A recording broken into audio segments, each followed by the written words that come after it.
Hello everyone, and welcome back to this channel, and today we're looking at how to use Kimi AI, that is Kimi K2. Now Kimi K2 is a powerful AI model that can be accessed and integrated through multiple methods depending on your technical needs and use cases.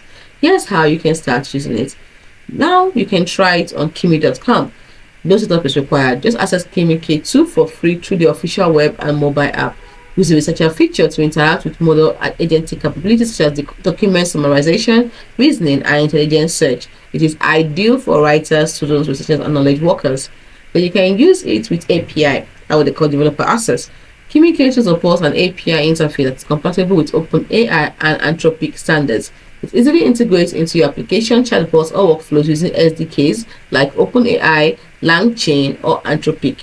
It is best for developers and companies building custom AI solutions or tools. Then you can deploy locally. This is what they call advanced use.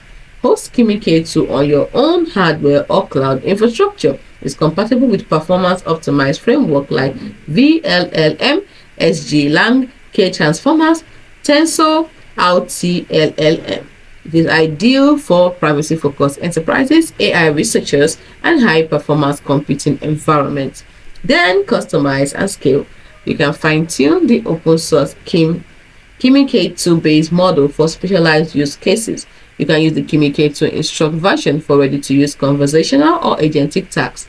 You can adapt and scale Kimi K2 across industries like education, finance, legal, engineering, and scientific research. So that's it.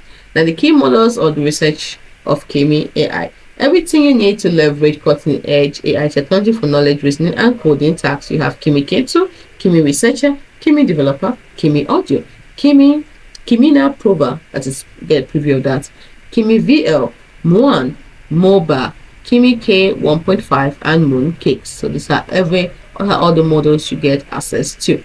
So hope you found this video helpful.